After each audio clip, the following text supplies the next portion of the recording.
What Kanye West said to Taylor Swift was something like, "I'm glad you won the award and I'm gonna let you finish, but Beyonce had the best music video of the decade." He'd been drinking. Let me submit to you that you choose to know what Kanye West said to Taylor Swift at the MTV Video Music Awards. And I'm not saying it's a bad choice, but you choose what you think about. And you don't necessarily think about the fact that you're choosing what to think about, but you are still choosing all the time. You are choosing every moment of your life what to think about. Let me give you an example that doesn't have anything to do with Kanye West. I worked out today. As you can tell from looking at me, I am in incredibly good shape. And so I have to exercise a lot to maintain my physique. And I worked out with my trainer Donovan Butts. That's his name. He says, "Get it?" This is off topic. But like, I'll be like, you know, like bicep curling like 8 pounds. And I'll start to really struggle after number 8. And then he'll be like, "Get it! Get it, Green!"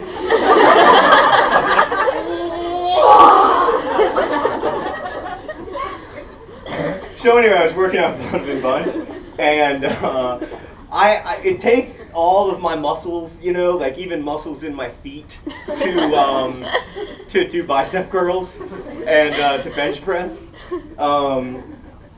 Today I bench pressed 100 pounds 7 times, and I told Donovan that I'd bench press 700 pounds, and he said, "You don't understand the meaning of what you just said." But anyway, I stubbed my toe while I was doing a bicep curl because I was like really fighting for it, and I just kind of, like, here's a visual aid, just kind of like, you know, stubbed my toe trying to get that last bicep curl. And I don't know. Yeah, right. Okay, I did have a point. It hurts, and I drove here today, and it was my accelerator foot also. It's a long drive from Indianapolis. I drove here today in, I wouldn't say like terrible pain, but like in some discomfort in my big toe from having stubbed my toe and then having to use it on the accelerator and the brake. I spent, I would say, like 70% of the trip thinking about whether or not my toe was broken and or I was going to need some kind of like surgical remedy for this problem. And we all do this, right? Like you have like a little bit of knee pain and you Google knee cancer, you know, and like find out if there's such a thing as knee cancer, and like if so, if you're likely to have it. You're choosing to think about that. And maybe not like the number one thing that you could be thinking about in every moment. Here's another example. In Paper Towns, I write about this website called Omnictionary that's identical to Wikipedia. I'm obsessed with Wikipedia and the amazing success of Wikipedia. This website that like anyone can destroy at any moment, right? Like right now, someone could go in and destroy the Wikipedia article about me. And in fact, we were just talking about this. You could say like, John Green died tragically at the LaGrange borders of a stubbed toe. Right?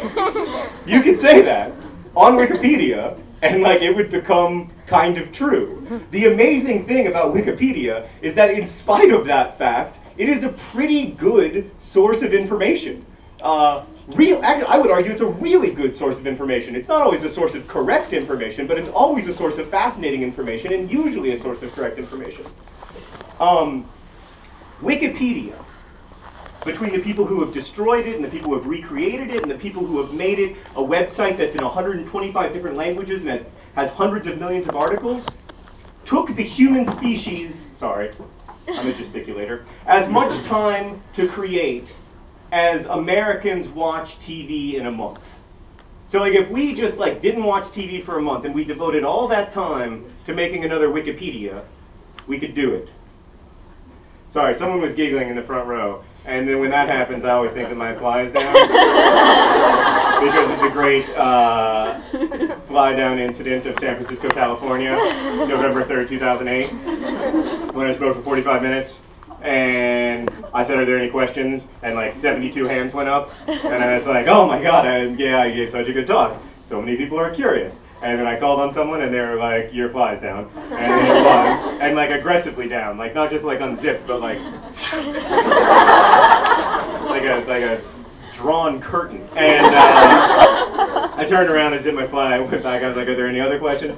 None. So yeah, so I'm sorry about that. It wasn't. It's fine to giggle. Don't feel bad about giggling. I just get paranoid. So, and just yeah, if you ever see me again at an event, just tell me. Don't wait for the question period. So we could make a Wikipedia-sized project in a month if we decided to. We could do all kinds of crazy things with all of the energy that we spend thinking about knee cancer and 2.5 men and whether that dude likes us and whether he is going to be in this particular hallway between second and third period, and if so, if we will be able to intercept him, and if so, if he will approach us, and if so, what we will say, and if so, whether or not we will be nervous, and etc., and that can go on forever, that like line of thinking that is infinite. My books are an attempt to get me to think about things that matter more than my stubbed toe, and also hopefully an attempt to get you to think about things that matter more than your stubbed toes. What I really want to do in my work, in all of my work, I also make videos with my brother. I know there's some people here who know about that. But in all of my work, what I want to do is to try to think about stuff consciously, instead of thinking about whatever my default setting tells me to think about. Because what my default setting tells me to think about is always Kanye West and Taylor Swift and that poor woman with the 8 kids and the divorce and the whatnot. Like all of that, I don't know her name, so I'm not thinking about it that much. But all that stuff, right? All that sort of stuff that's floating around in the pop culture atmosphere, and some of that stuff is used to great effect. Like the fact that Gary Busey is a miserable drunk is used to great effect on the internet when someone carefully photoshops photographs of Gary Busey into a family portrait. And so it's like a little baby Gary Busey, and then like a son Gary Busey, and then mom and dad Gary Buseys. Like sometimes pop culture does wonderful things on the internet, but I think that there is also a place for thinking about larger questions in life. So this is my book, Looking for Alaska. It's my first novel. I wrote it when I lived in Chicago. Wrote the whole thing in the city of Chicago in a basement on the northwest side, and here it is 3.5 years later, and actually sells better than it did then. It's true. 300,000 copies in print, Penguin said. I think that that's a lie, but man, I mean, even to be able to say that lie is impressive. Okay, so I think I'm going to read, before I take your fascinating questions, from this part from the beginning. This book is about a kid named Miles who memorizes the last words of famous people, which some of you will know is a habit that I have also acquired. And the last words of the French poet Francois Rabelais were, "I go to seek a great perhaps." This young man, Miles, is inspired by these last words to go and seek his great perhaps at a boarding school in Alabama. And he goes to the boarding school and he immediately falls in love with this girl named Alaska. I'm going to read this part because it has smoking in it, which is very much in the sense of the POV. Then I'm going to talk briefly about smoking, then I'm going to take your questions. I'd be lying if I claimed I became a smoker to ward off insects. Oh right, he's sitting on this porch swing by a lake. There's an evil swan in the lake who plays an important role later in the novel. I'd be lying if I claimed I became a smoker to ward off insects. I became a smoker because 1, I was on an Adirondack chair by myself, and 2, I had cigarettes, and 3, I figured that if everyone else could smoke a cigarette without coughing, I could too. In short, I didn't have a good reason, so let's just say 4, it was to ward off the bugs. I made it through 2 entire drags before I felt nauseated and dizzy and only semi-pleasantly buzzed. I got up to leave. As I stood, a voice behind me said, "So do you really memorize last words?" She ran up beside me and grabbed my shoulder and pushed me back onto the porch swing. "Yeah," I said, and then hesitantly I added, "You want to quiz me?" "JFK," she said. "That's obvious," I answered. "Oh, is it now?" She asked. No, those were his last words. Someone said, "Mr. President, you sure